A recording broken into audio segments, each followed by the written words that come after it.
ये तस्वीरें बताती हैं कि पुराने वक्तों में दिन के वक्त का तयन कैसे किया जाता था। इसी तरह रात का वक्त मालूम करने के लिए सितारों की चाल का सहारा लिया जाता था। वक्त को नापने के लिए हम घड़ी का इस्तेमाल करते हैं। एक ज़माने में घड़ियां जेब में रखी जाती थी। अब मोबाइल फ़ोन में घड़ी आ जाने की वजह से लोग हाथ घड़ियों का इस्तेमाल भी कम करने लगे हैं। इस सबक में आसिफ फर्रुखी ने मुख्तलिफ ज़मानों में बनने वाली घड़ियों की कहानी बड़े दिलचस्प अंदाज में सुनाई है। सबक शुरू करने से पहले आइए हम आसिफ फर्रुखी के बारे में कुछ मालूमात हासिल करते हैं। आसिफ फर्रुखी 16 सितंबर सन 1959 कराची में नामवर अदीब डॉक्टर असलम फर्रुखी के घर पैदा हुए। आसिफ फर्रुखी पेशे से डॉक्टर और मौजूदा दौर के मुमताज़ अदीब थे। उन्होंने बहुत से मज़ामीन और कहानियाँ लिखी हैं। चीज़ें और लोग, शहर बीती, इस्म आज़म की तलाश में, आलम ईजाद उनकी मशहूर किताबें हैं। 1 जून 2020 को कराची में उनका इंतकाल हो गया। एक वक्त ऐसा था कि इंसान सिर्फ शिकार और पनागाहों की तलाश में रहा करता था। इतना शिकार करता कि पेट भर जाए और ऐसी जगह रहता जहां हिफाजत से रात गुजारी जा सके। लेकिन जब वो एक मकाम पर बस गया और उसने कामकाज शुरू कर दिया तो वक्त की पैमाइश ज़रूरी हो गई। वक्त रात और दिन में तो तकसीम था ही, अब दिन को पहरों और घंटों में तकसीम करने की ज़रूरत पड़ गई। वक्त का सबसे बड़ा पैमाना तो सूरज था। दिन ढलने और वक्त गुजरने का हिसाब इस बात से रखा जाता था कि सूरज कहाँ पर है। वक्त को नापने के लिए पहली घड़ी भी सूरज के लिहाज से बनाई गई। ये धूप घड़ी घंटों का हिसाब रखती थी और साए के लिहाज से वक्त बताती थी। घटते बढ़ते साए के हिसाब से वक्त बताने वाली धूप घड़ी के साथ मुश्किल ये थी कि रात के वक्त ये बेकार हो जाती थी। जिन दिनों बादलों की वजह से सूरज ना दिखाई देता तो धूप घड़ी भी रुक जाती। इसलिए लोगों ने वक्त की पैमाइश के दूसरे तरीके ढूंढना शुरू कर दिए। कदीम यूनान और रूम में आबी घड़ी बहुत मकबूल थी। ये घड़ी क्या थी? एक बर्तन था, पानी की नाद भरकर इसमें एक कटोरा रख देते जिसकी पेंदी में एक बहुत छोटा सुराख होता था। पानी इस सुराख से आहिस्ता आहिस्ता कटोरी में चढ़ता रहता। जब कटोरा भर कर डूब जाता तो लोग समझ लेते कि 1 घंटा पूरा हो गया है। इसके बाद शमा घड़ी का रिवाज हुआ। ये मोमबत्ती थी जिस पर मखसूस फासले पर निशानात लगे होते थे। एक निशान से दूसरे निशान तक शमा के पिघलने का मतलब था कि 1 घंटा गुजर गया, यानी मोमबत्ती का जलना और पिघलना वक्त के गुजरने को जाहिर करता था। इससे ज़्यादा सस्ता और काबिल एतमाद ज़रिया रेत घड़ी थी। ये घड़ी शीशे की एक नली थी जो दरमियान से इतनी पतली होती कि 2 हिस्सों में बटी हुई नज़र आती। ऊपर के हिस्से में रेत भरी होती थी जो नीचे गिरती रहती। ऊपरी हिस्से के बिल्कुल खाली होकर निचले हिस्से के भर जाने में पूरा घंटा लगता था।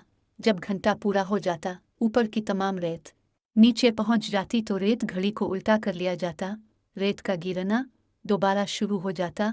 रेत घड़ी का रिवाज इस वक्त कम हुआ जब काल पुर्जों की बनी हुई घड़ियां आम हो गई।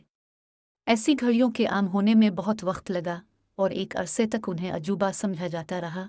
खलीफा हारून रशीद ने फ्रांस के बादशाह शारलेमेन को तोहफे में बहुत खूबसूरत घड़ी भेजी तो इसका सारा दरबार घड़ी को देखकर शशुद्र रह गया। यूरोप में कोल पुर्जों की घड़ी बारियों सदी में नुमावदार हुई। लोहारों की बनाई हुई है घड़ी कुछ ठीक नहीं थी मगर इससे थोड़ा बहुत काम लिया जाने लगा। सन 1306 में इटली के शहर मिलान में पहली मर्तबा घंटे के टन टन सुनाई दी तो उसे बड़ा अहम वाकया समझा गया। इसका मतलब यह था कि अब महज सुनकर लोग ये बता सकते हैं कि क्या वक्त हुआ है। जल्द ही आवाम की सहूलत के लिए शहरों के अहम मकामात पर बड़े बड़े घंटा घर तामीर किए गए। बाज़ शहरों में जो घंटा घर बनाए गए वो फ़ैन तामीर और माहिराना कारीगरी का आला नमूना थे।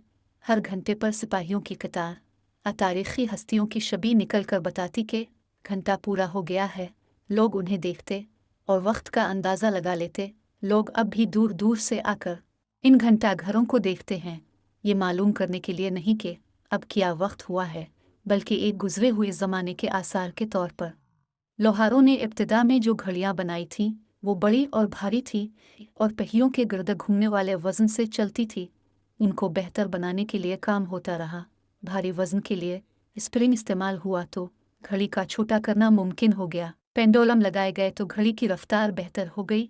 और मिनट बताने वाली छोटी सुई के इजाफे से अब घड़ियां घंटों के हिसाब रखने की बजाय मिनट का हिसाब रखने लगी। घंटों की बजाय छोटी घड़ियां बनने लगे और उनका संभालना आसान हो गया, तो इस्तेमाल भी बढ़ गया। अब हर शख्स चाहता था कि इसके घर की दीवार पर एक घड़ी ज़रूर लटक रही हो। इस तरह घड़ी साजी अहम पेशा बन गया। पहली बाकायदा घड़ी जर्मनी के कुफुल साज ने बनाई। ये घड़ी कॉलर की बैजवी शक्ल की थी और गले में हार की तरह पहनी जाती थी। इस घड़ी ने जल्द ही एक जेवर की सूरत इख्तियार कर ली। मशहूर व मरूफ सुनार और दस्तकार इन घड़ियों को तरह तरह के नमूनों में बताते और सोने चांदी के काम पर जवाहर जेरती। ऐसी घड़ी का मालिक होना बड़ी बात थी। जिन लोगों की तबीयत में दिखावा होता वो एक ही वक्त में कई घड़ियां पहनते। घड़ियां अलग अलग शक्लों की होती होंगी, मगर उन सब में वक्त एक ही होता। एक घड़ी बनाने के लिए एक माहिर और हुनरमंद कारीगर को बहुत वक्त दरकार होता था।